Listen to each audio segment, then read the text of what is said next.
Olá, bom dia Guaratinguetá, bom dia planeta Terra. Tudo bem com vocês? Agora tudo aceso, bonito, maravilhoso. É hora de começar o nosso Sintonia aqui no Ganiza. Vem pra cá você também. Isso mesmo. Diariamente às 12 horas, conversa boa, comida boa, gente boa. É isso que a gente quer. Coisas novas e gente nova para vocês conhecerem. E é um prazer muito grande que hoje eu trago aqui para vocês. Olha, estou tentando colocar aqui agora o nosso Instagram no ar. Deixa eu ver onde é que é. Vamos ver se eu consigo fazer tudo ao mesmo tempo, tirar esse copo da frente. Não é? Tá aqui ao vivo, ó. Gostou? Neide, muito obrigada. Já vão compartilhando aí. Você do Facebook, você do Instagram. Nós estamos no ar aqui, e fique à vontade, povo chegando para almoçar no Ganiza, é uma delícia e é um prazer muito grande que eu estou recebendo esse menino aqui hoje e eu quero apresentá-lo a vocês. Apolo Magno, um jovem de Guaratinguetá, artista, arteiro, pesquisador, filósofo, pensador e mais alguma coisa. Alair, muito obrigada, compartilhe aí, a ideia é essa, compartilhar. Fala pessoal aí que estiver me assistindo, que eu mandei. Bem-vindo, Apolo. Olha, eu acho que é uma grande honra e privilégio poder estar aqui. O privilégio é meu, honra é minha. E acredito também que é muito legal o que você tem feito de trazer pessoas da cidade. Guará é uma cidade muito rica, precisa de que as pessoas conheçam, né? As pessoas legais, boas da cidade, né? E algumas semanas atrás você... amanhã nós estamos aí. Algumas semanas atrás você trouxe o William Matides e eu acho muito interessante ter essa troca. Eu fui criado em partes também, além do meu pai, da minha mãe, a minha avó e o meu avô. E sempre passava finais de semana com eles, devo muito... Você é parente do William Matides, não? Não. Não, né? Esse nome seu, Apolo Magno, isso é de um deus grego ou do imperador romano? Então, como é que é? Dá uma impressão de que eu tenho alguma descendência grega e tal, mas italiana, mas não tem nada a ver. Meu pai gostava muito de cultura grega e lia muito e ele achava interessante a mitologia grega e acabou colocando, né? Eu chamo Ricardo, Apolo. muito obrigada pela audiência, tá aí, compartilha isso aí. Ricardo Siri. E aí meu pai me colocou Apolo em mim e eu tenho uma irmã que chama Diana. Então na mitologia grega Apolo é o deus Sol, Diana é a deusa da lua. Maravilha. E olha, como é o nome do seu pai? João Rodrigues Neto. O pessoal chama ele de Netinho no Machadinho. Lá no Machadinho. Você é do Machadinho? Sou do Machadinho. Minha família Reis é dos Motas. Eu sou Reis dos Motas. Zé do Reis. Mais lá pro fundo. Mais uns quilômetros lá. Passa João da Ló. Passa o João da Ló. O Cadil, filho do seu Mário Miranda. Passou mais uns 3 quilômetros adiante. Então tá tudo em casa. Tudo em casa, tudo em casa. Seu netinho deve conhecer essas histórias todas dos Motas e tudo. E olha, o senhor colocou o nome e o nome fez jus. A pessoa está fazendo jus ao nome. Esse menino é um sol de conhecimento e que eu quero mostrar para vocês. Você é um pesquisador? Então, se eu fosse me definir, eu acho que eu sou um curioso, né? Meu pai era muito curioso a vida inteira, às vezes por causa da dificuldade da vida, não tinha muito recurso. A minha família nos Motas conta umas histórias estranhas assim para mim, de que emprestava chinelo para ir na escola, emprestava roupa, chegava a visita, tinha que trocar de roupa para pôr a roupa para poder ver a visita, umas histórias assim bem curiosas.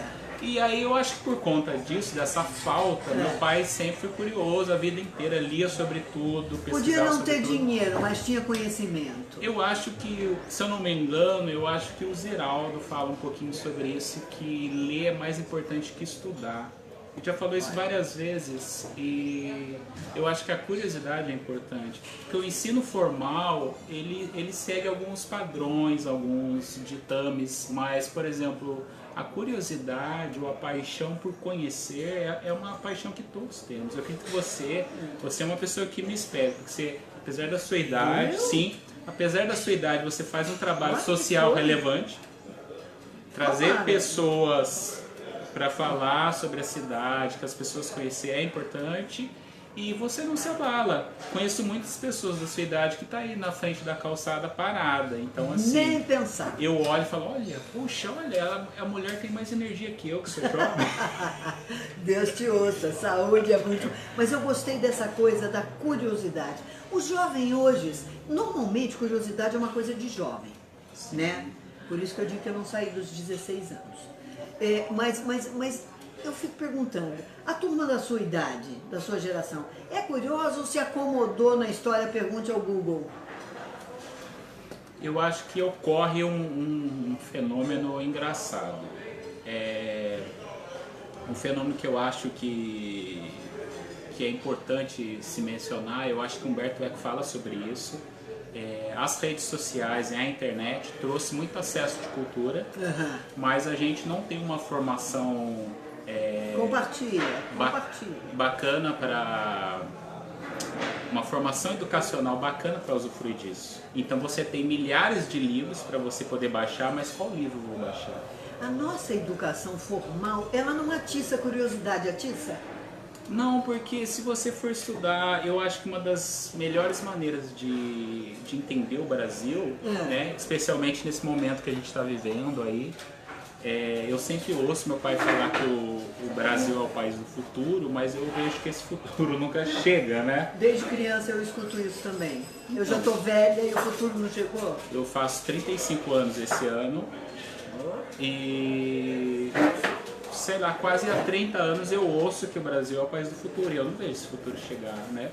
Então, o que seria Brasil do futuro, país do futuro? O Brasil, ele tem muito potencial, não só na parte geográfica, a gente elogia, a gente tem até esse nacionalismo geográfico. Nossa, o pulmão do mundo, o maior aquífero do mundo, maior fauna do mundo. Mas dá a impressão de que a política no Brasil, desde que o Brasil é Brasil, ela não tem um projeto de país. Né? Então tem um historiador famoso que chama... Não tem um projeto de país. Será que um desses nossos 7 ou 8 candidatos que estão vindo por aí tem algum projeto de país? Até agora eu não ouvi nenhum deles. Nenhum.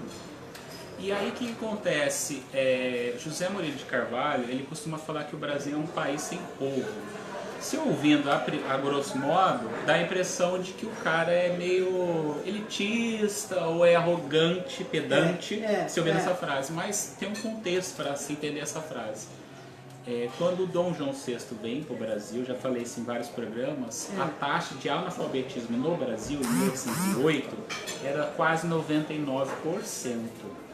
Então, se você parar para pensar, o Brasil começa com Dom João VI ou Dom Pedro I, né? 1822, a independência, a proclamação. Você tem quase 200 anos para você formar um país que era analfabeto, agrário ou escravo. Maioria escravo. Perfeito. Né? Isso sem mencionar os índios. Né? Sobrou quase nada. Dizimado. Então, pensa só. Como você vai formar um país pensante, democrático, uma sociedade que participa, se você não sabe ler e escrever? Se você não tem educação? É impossível. Nesse sentido, ele está certo. O Brasil é uma nação sem povo. Então, eu posso pensar o seguinte, que essa história de falar que a classe política brasileira não presta, eu posso dizer que quem não presta somos nós, o povo? Eu acho que o povo é meio vítima. O povo é mais vítima. Você acha que nós somos vítimas? Mesmo nós somos coniventes com essa história toda? Eu acho que... Nós somos parceiro com esse jeitinho brasileiro. Eu sinceramente, dentro de tudo que eu já estudei, eu sempre estou estudando que posso, porque eu acho que a melhor maneira da gente se conhecer. Recentemente, uma amiga minha estava fazendo mestrado na Unifesp, que é ligada à USP. Rafaela Molina, manda um abraço se estiver vendo. Maravilha, compartilha aí, Rafaela. E ela falou na faculdade, se apresentou e falou, eu sou caipira. E aí houve um riso, sabe, um riso geral dos orientandos, dos professores. E pelo contrário, eu tenho orgulho de ser caipira. Eu também tenho. Primeiro, eu tenho. A nossa região é responsável pela modernização do Brasil, né? Se não fosse o dinheiro do café, a gente não teria a industrialização do Brasil, a modernização das cidades. É verdade. Toda elite que governou na República Velha, começo da democracia no Brasil, descende dessa elite que é paulista, que é mineira. Então, assim, Dom Pedro passa por essa região para proclamar a independência. Até posteriori, José Bonifácio aperta ele, e aí, você vai fazer o quê? Você vai arregar as carças ou você vai assumir o Brasil? Então essa é uma região, até pela questão dos bandeirantes. Sou caipira, pirapora com muita honra. Eu acho isso. Mas o brasileiro não tem essa honra. Eu sinto que o brasileiro do Nordeste tem essa honra. Verdade. O brasileiro do Sul tem essa honra porque trouxe essa colônia europeia mais enraizada. Parece que os alemães são mais fortes. Os alemães são mais fortes, tem italianos também, não é? Eu tenho uma amiga que tem pai italiano, mãe alemã ou vice-versa, alguma coisa. Mas o que acontece, Apolo? Nós estamos aqui à véspera de uma eleição presidencial e nós estamos discutindo a mesma coisa de novo. E nenhum candidato se presta a colocar um programa para nada. É um populismo infernal, um fala tudo que o outro quer ouvir, o outro fala o que o outro quer ouvir, o outro fala o que o outro quer ouvir, e todo mundo está brigando. E o que está acontecendo aqui? Ontem um sujeito brigou comigo porque eu não gostei da fala do Bolsonaro segunda-feira, não gostei mesmo, acho ele um populista. Lula é populista? Bolsonaro também é, aprendam isso. Muito bem. Aí o cara falou, como você é de esquerda? Eu falei, mas por que, meu filho? No futebol tem centroavante. Qual é o problema? O que está acontecendo hoje que todo mundo tem que ser de direita, tem que ser de esquerda, tem que ser de alguma coisa? O que está acontecendo? Eu acho que as pessoas gostam de encaixar as pessoas em certos ditames para tentar entender. Ah, ele é meu inimigo, ele é meu oposto, quando na verdade todos nós somos brasileiros. Independente de religião, partido, sexo, orientação sexual, cada um. Somos todos brasileiros, estamos todos no mesmo barco afundando. Afundando junto. Então eu entendo, assim, eu fui muito ligado a estudar a produção teórica da esquerda, mas de uns tempos para cá estudo a direita e não estou mais me definindo. Parei de me definir. Tem coisas boas de todos os lados, não tem? Todas as teorias políticas ou as filosofias, existem coisas boas e coisas ruins. Se eu não me engano, o Nelson Rodrigues falava que a unanimidade é burra. É perigosa, né? Quando você vê todo mundo certinho, desconfie. Algo não cheira bem. Não cheira bem, é verdade. E era Nelson Rodrigues, não é? Cultura. Eu conheci esse menino justamente lá na Secretaria de Cultura, nas nossas reuniões do Conselho de Cultura e agora das pré-conferências e no movimento. Bom dia, Estelinha, muito obrigado por estar aí, compartilha com a gente. No movimento do patrimônio de Guaratinguetá. E eu vi que você se empenhou muito nisso. Como é que é essa história? Derrubaram aquelas 4 casas, né? Ninguém gostou. Eu já conversei com o prefeito, falei, prefeito, o senhor precisa fazer uma lei, só o decreto não tem força. Qual é a importância de se manter essa arquitetura da cidade aqui no centro-estado? O que você vê disso? Eu acho que dá para responder 2 perguntas suas. A pergunta sobre o Bolsonaro, que eu acabei deixando de responder, essa pergunta eu acabei passando reto. E a questão do patrimônio. Conhecer o país, conhecer o Brasil é primordial. Primeiro porque eu sou brasileiro, então é uma obrigação como povo. Na medida que eu não me conheço, que eu não conheço meu país, eu não tenho uma noção de pertencimento, me sinto solto no mundo, não tenho respeito e pode acontecer isso que aconteceu. Se eu não conheço, eu não respeito. Se eu não respeito, eu destruo. Qual é o orgulho de ser brasileiro? Olha, parece que o brasileiro não gosta de ser brasileiro, tem um complexo de inferioridade. O que é? Você me perguntou da questão do brasileiro, qual é essa questão aí que está rolando do... Direita, esquerda, tudo mais. O Brasil sempre tem essa sensação de moral para baixo. Parece que a gente só é brasileiro na Copa e aí perde a Copa. Ainda perde a Copa. Então, você me perguntou se a gente era vítima ou protagonista da história. Isso. Eu acho que o que o Brasil, em partes, tudo é em partes, igual você falou, 50% é vítima. A gente teve uma colonização barroca, portuguesa, cristã. Sou cristão, mas sei criticar as partes que são ruins. Então, na América Espanhola, na América Latina... Não. Eu vou pedir só para o Rodrigo falar mais baixo, que ele tem um vozeirão grande. Então, assim, na América Espanhola, a obrigação do povo não era conhecer a língua, ler a Bíblia. Já a formação dos Estados Unidos e outros países protestantes, o marco da civilidade é você saber ler e escrever pelo menos, para você poder ler a Bíblia. Então esse viés histórico, cultural, nós não tivemos.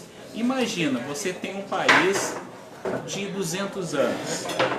E aí, Dom Pedro proclama, ali que eu acho que realmente começa um projeto de país, um sentimento de nação. Isso por conta que a gente não valorizar as mulheres. Também. Né? Leopoldina foi uma grande imperatriz. Apertou Dom Pedro para ele não espanar. E por conta disso, e de José Bonifácio, que a gente não cita, a gente tem um país. Ele percorreu o país e por conta disso a gente tem uma unificação. Enquanto a América Latina se fragmentou em várias repúblicas, o Brasil conseguiu manter uma unidade. Na pluralidade, que é bonito. Então, se eu fosse me falar, eu acho que a gente é um dos grandes países do mundo. Mas a gente não sabe disso. Mas a gente continua sendo ainda o país do futuro. Exatamente, porque se a gente não tem consciência das nossas potencialidades, como é que a gente vai trabalhar? Você já trabalha, puxa, eu sou brasileiro, ixi, eu estou no terceiro mundo. Você já se sente perdedor, quando na verdade poderia ser o contrário. A gente é um país novo, a gente é o país mais diversificado do mundo, a gente é o país com mais patrimônio natural do mundo, a gente está presente na... Você fez uma lista de coisas boas, porque e ele publicou no Facebook, porque todo mundo publica o que a gente tem de ruim, né? A gente tem um monte de políticos safados, nós temos um monte de cidadãos safados, um monte de funcionários públicos safados, tudo mau caráter, achando que a corrupção é o correto, é o certo, é assim. Não é, não é? Não é. O que não é seu, não é seu, é do outro, né? Aí quando você publicou, parece que deu uma confusão tremenda nisso. Todo mundo ficou assustado. Você tem tudo isso de bom? Eu, igual você me perguntou, eu estudei numa das escolas de artes em São Paulo, desenho desde os 2 anos. Você fez a escola de fábrica de quadrinhos? Você desenha quadrinhos, história em quadrinhos? Eu desenho desde os 2 anos de idade e prestei USP, Unicamp, não passei na prova específica de artes. E a minha família ficou muito triste, porque eu passava horas. Meu pai se separou da minha mãe muito novo. Minha mãe cuidava de 3 filhos, trabalhava, estudava, então não sobrava tempo. Meus irmãos também não paravam em casa, então eu brincava desenhando. Eu desenhava às vezes uma cidade, ficava brincando com os carrinhos sobre o desenho, né? Então eu passei muito tempo sozinho. Então o conhecimento me serviu para aplacar essa solidão que eu tinha na infância, não porque o pessoal não gostava de mim, mas porque, casualidade da vida, eu fiquei sozinho. Era o menor, então, você era o menor. A arte foi uma primeira maneira de eu me conhecer como ser humano e desenvolver essas potencialidades que eu acho que todo mundo tem, né? O ensino artístico é importante. Eu fui para São Paulo. Tiraram do currículo. Infelizmente. Infelizmente. Ernesto Kisaki, que delícia, meu querido. Um grande beijo a você, saudades mesmo. Venha conversar com a gente aqui. Então, meu pai falou assim para mim, ó, você não passou, mas você tem uma semana para você ficar aqui em São Paulo e procura um lugar. Aí eu liguei na Maurício de Souza, fui na editora, nenhum lugar. Aí eu desisti, eu falei, puxa vida, hein, sou caipira mesmo, hein? Acho que mas não desistiu de desenhar, não. Sou caipira, né? Pensei aquele estigma, né? Sou do interior, né? Sou provinciano. Sei, ninguém vai me aceitar. E meu pai comprou uma super interessante, se eu não me engano. E eu lendo a casa achei um anúncio de uma escola, mas nem sabia quem era. Fui na escola. Por fatalidade do destino ou sorte, o destino tem dessas coisas, né? O Deus para dar a criança cada um. A escola é uma escola referência na América Latina em artes. Olha que bárbaro. Então, assim, uma das primeiras escolas que exportou artistas para França, Estados Unidos, Europa, é a Quanta. A Quanta é um embrião da fábrica de quadrinhos, né? Então, o Marcelo Campos, ele era editor da editora Abril, se eu não me engano. E aí, por receber material importado, ele também era artista. Ele começou a ter contato com as empresas de fora, a Marvel, a DC, outras editoras grandes, que é um puta do mercado no mundo. E aí, já tinham filipinos que trabalhavam nos Estados Unidos. Então, o que aconteceu? Apareceu uma oportunidade e o cara vestiu a camisa como brasileiro, teve a consciência, falou: eu vou sedimentar um caminho, uma via para os brasileiros trabalharem no exterior. Abre a porta. E aí você tem Eduardo Shaw, que é um monstro da ilustração, da publicidade. Você tem o próprio Marcelo Campos, primeiro brasileiro a desenhar para fora. Você tem Mozart Couto, você tem Roger Cruz, desenhou anos aí para Marvel DC. Ivan Reis, Julia Bach publicou um livro recentemente na Europa. Nós temos roteiristas, desenhistas, tudo aí no Oscar, em desenhos de animação, brasileiros. E por que a gente não valoriza, Apolo? Porque que raio é isso que a gente não fala? Olha, o americano fala, o bom é meu. O brasileiro é tão medíocre, que me perdoe a palavra, que diz que o bom é do americano e não é si próprio. Por que isso? A minha amiga Rafaela Molina... Como diria o caipira, tá colocando azeitona na empadinha do outro. Verdade. Isso acontece, eu acho, na minha humilde opinião, porque a gente não tem conhecimento da nossa história e da quem a gente é. Eu fico irritada com isso, porque eu acho isso que é uma venda de si mesmo, a venda do seu país, a venda da sua importância.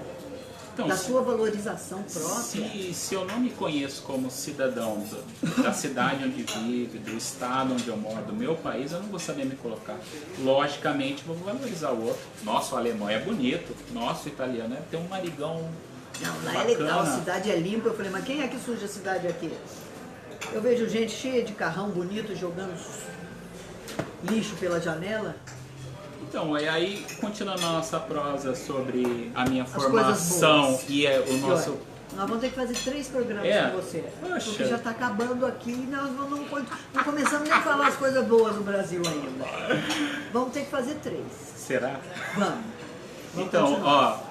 Eu acabei estudando artes nesse polo.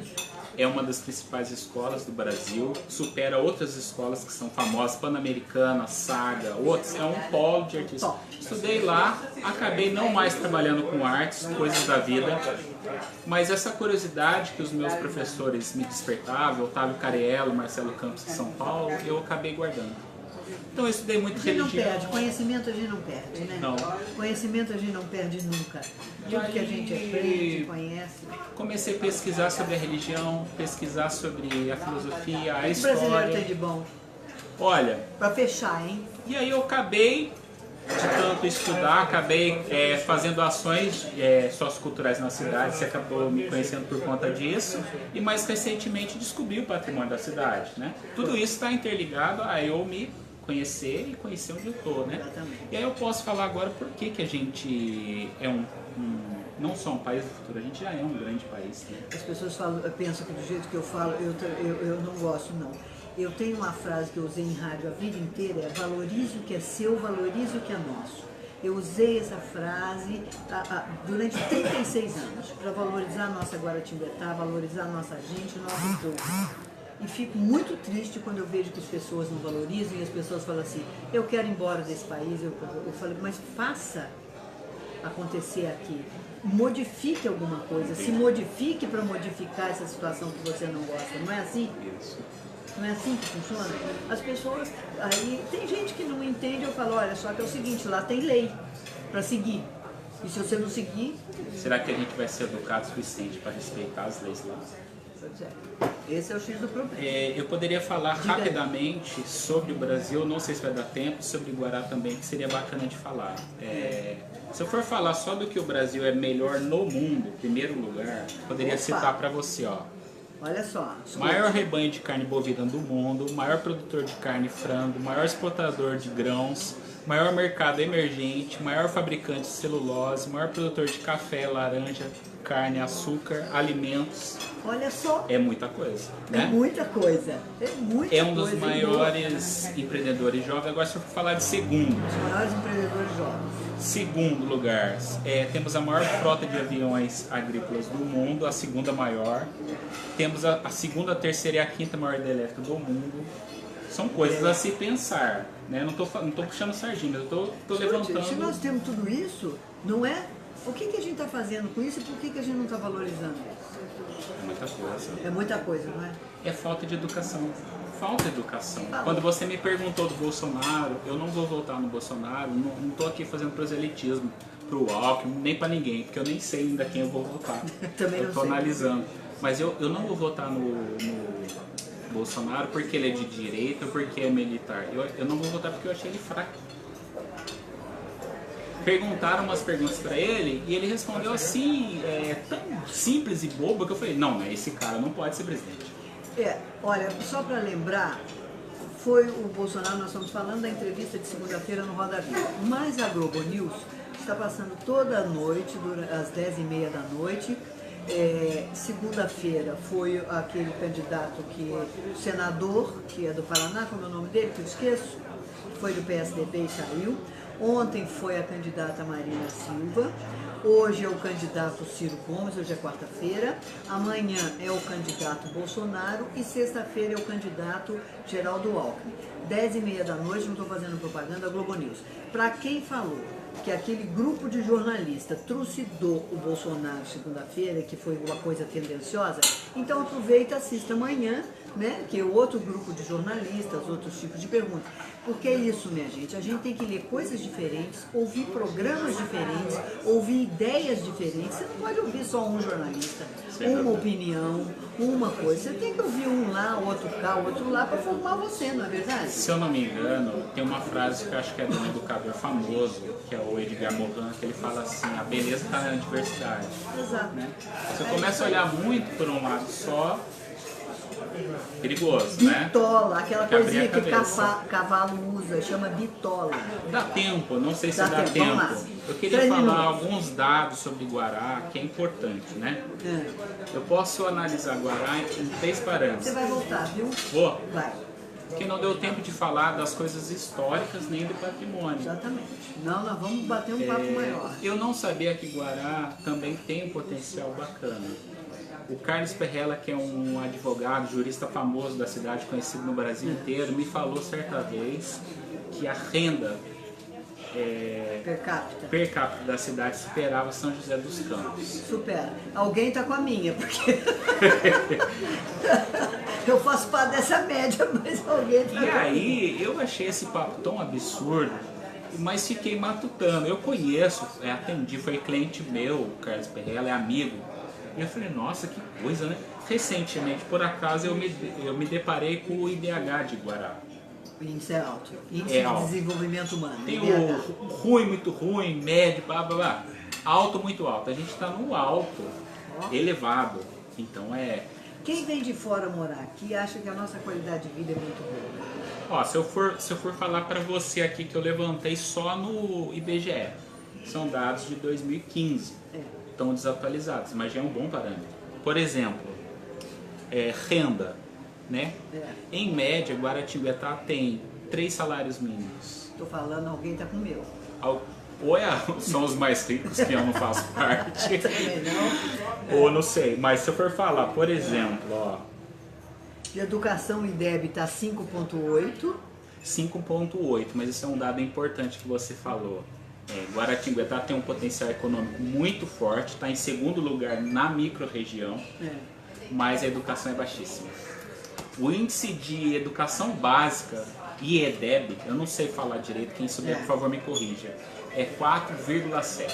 Não é um índice aceitável. Né? Isso foi de quando? 2015? 2015. Então, assim, se eu for comparar, por exemplo, no país, Guaratinguetá em relação ao país, você tem 5.570 municípios.